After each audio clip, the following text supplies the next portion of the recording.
तर हे पहा, तर आषाढी एकादशीच्या निमित्त आपण एकदम भारी बटाट्याची कुरकुरीत आणि खमंग वास येणारी भजी केलेली आहे।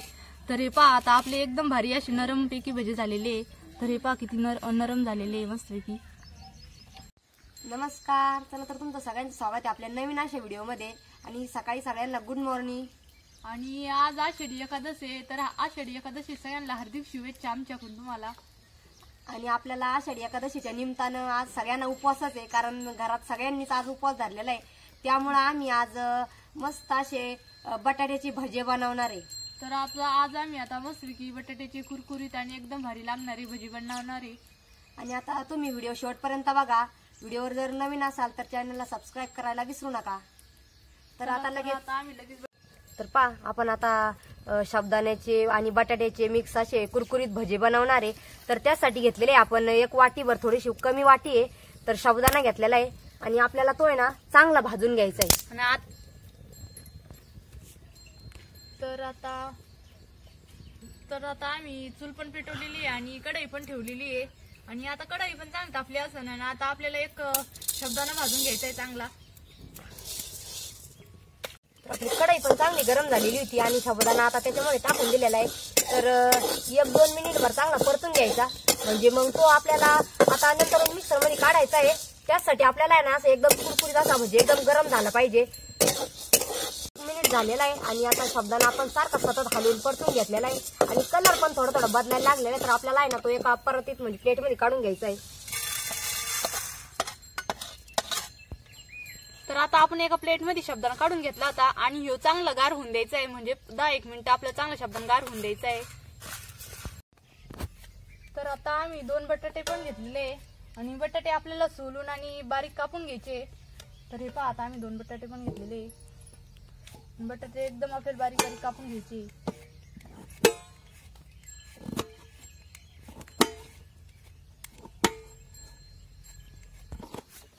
तर हे पहा, मी असं बटाटे कापून घेऊन राहिले आणि एकदम आपल्याला बारीक बारीक फोडी बटाट्याचे कापून घ्यायचे आहे।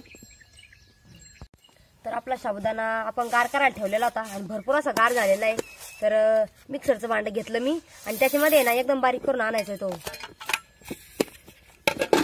तर आता आपल्याला बटाटे कापून घेतलेले आपण आणि चांगलं आपल्याला 2-3 पाण्याने धुवून घ्यायचे। मी आधी 1 पाण्याने धुवून घेतलेले आहे ना, आता डबल पाणी टाकून धुवून घेऊन राहिले, कारण की बटाट्याचं जे पाणी का आपलं ते खराब पाणी निघून जातं। तर आता आपल्याला त्याच्यामध्ये चवीपुरत्या मिरच्या पण टाकायच्या। मी 4-5 मिरच्या घेतलेल्या आहे आणि थोडंसं मीठ पण घेतलेलं आहे। आणि आपल्याला हे बटाटा आणि हे मिरची मीठ तर लगेच मिक्सर मधून काढून घ्यायची। तर आपण साबुदाणा म्हणजे मिक्सर मधून काढून घेतलेला होता आणि हे पहा, जास्त असं काही बारीक नाही झालेलं ते। आणि भगरीच्या पिठाने आपलं पूर्ण व्यवस्थित आपण काढून घेतलेलं आहे आणि आपल्याला हे बटाटे ते सगळे त्यात टाकून घ्यायचे आणि सगळं बारीक करून घ्यायचंय। तर मी बटाटे टाकून घेतले त्याच्यामध्ये आणि त्यानंतर आपल्याला हे मिरच्या आणि मीठ हे पण त्यात टाकून घ्यायचं। तर आपल्याला आता सुरुवातीला आहे ना हे मिक्सर मधून काढून घ्यायचं आणि पाणी न घालता, म्हणजे पाण्याचा वापर आपल्याला करायचा नाही इथं, तर नुसतं आपल्याला तसं काढून घ्यायचंय। तर आपण सगळे एकदम मिक्सर मध्ये बारीक काढून घेतलेले हे पहा, आणि पाण्याची सुद्धा गरज नाही पडली त्याला, व्यवस्थित एकदम असं सगळं बारीक होऊन गेलेलं आहे। तर आता आपल्याला आता हे लगेच एका भांड्यात काढून घ्यायचंय। तर हे मिक्सर मधून आपण सगळं काढून घेतलेलं आहे एका प्लेट मध्ये आणि आपण पाण्याचा पण वापर नाही केला आणि एकदम मस्त असं आपलं पीठ झालेलं आहे।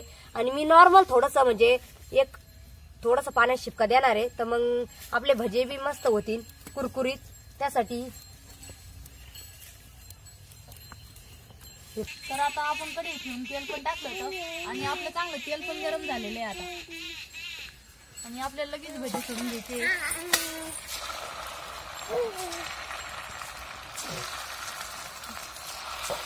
तर आपण जसं आपले भजी सोडतो तसंच आपल्याला हे पण भजी सोडायचे आणि पण हे उपासाचे भजे।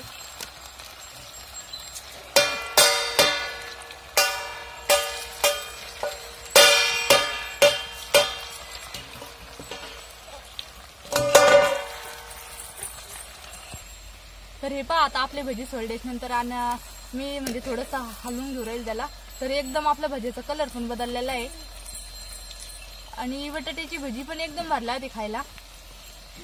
तर हे पहा, आपला थोडासा कलर पण बदलला भज्याचा।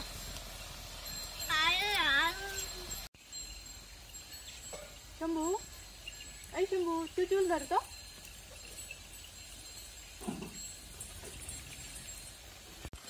तर हे पहा, तर आता आपले भजे पण एकदम मस्त तळलेले आहे आणि एका ताटामध्ये मी काढून घेणार त्याला. हो शंभू.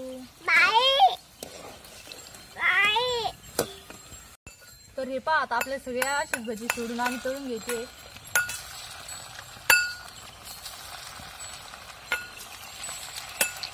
तर याच्यामध्ये आपल्याला थोडंसं दही असलं तर दही जरा टाकलं तर चांगले लागते भजे.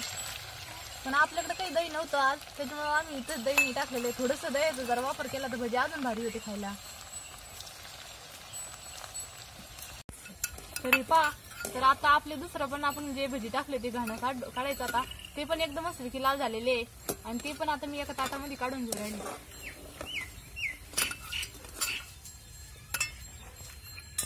तर आपले बघा एकदम भारी असे आषाढी एकादशी निमित्त आम्ही उपवासासाठी बटाट्याची भजी बनवले आणि एकदम कुरकुरीत अशी भजी झाले. तुम्ही पहा एकदम भारी झालेले आणि वास पण एकदम खमंग येऊ राहिला. शंभूचं चालू आहे आता लगेच भजे खायचं काम. शंभू चांगलं झाले का? छान झाले. आणि म्हणजे आपलं कसं राहतं, ज्यावेळेस आपण म्हणजे आज सगळ्यांनाच उपवास आहे घरामध्ये, लहान मोठे आमचे शंभू ना सोमपापडी सगळ्यांनी उपवास धरलेला आहे. तर आपण रेग्युलर मध्ये शब्दाण्याची खिचडी, शब्दाना वडा हे खातच असतो, पण ते बी कंटिन्यू खाल्ल्यामुळं पण आपल्याला कंटाळा येतो. तर कधी कधी थोडंसं नवीन बनवून पाहायचं, म्हणजे पोरांना बी खायला भारी वाटतं आणि आपल्याला तर म्हणजे असं थोडंसं नवीन खाल्लं की भारीच वाटतं. आणि शब्दाना खायचा जर कंटाळा आला तुम्हाला एखाद्या दिवशी तर तुम्ही अशी भजी बनवून पाहिजे. एकदम भारी अशी कुरकुरीत मस्त, खायला बी भारी लागती आणि मस्त वाटतं. तर शंभू मस्त झाले का? शंभू पण भजी खातो आमचा. आणि आमचा व्हिडिओ तुम्हाला कसा वाटला नक्की आम्हाला कमेंट करून सांगा. आणि तुमच्या तिकडे कशी पद्धत आहे साबुदाण्याचे भजे बनवायची. तर कोणी कोणी याच्यामध्ये म्हणजे हे भगर पण टाकतं. तर भगर टाकल्याने काय होतं, जेणेकरून आपण जर भगर टाकली ना तर जास्त असे एकदम नरम होतील भजे. पण आम्ही भगर नाही टाकली कारण म्हणजे एकादशीला भगर चालत नाही, त्यामुळे आम्ही नाही टाकली. जे रेग्युलर मध्ये एकादशी धरतात त्यांच्यासाठी चालती, पण आपण आता कंटिन्यू नाही धरत. आपण फक्त आषाढी एकादश किंवा शिवरात्र वगैरे असे तरच धरतो. तर त्यासाठी नाही चालत भगर, म्हणून आम्ही फक्त साबुदाण्याचे आणि बटाट्याचे भजे बनवलेले. तर आमचा म्हणजे भज्याचा व्हिडिओ तुम्हाला कसा वाटला नक्की कमेंट करून सांगा. धन्यवाद.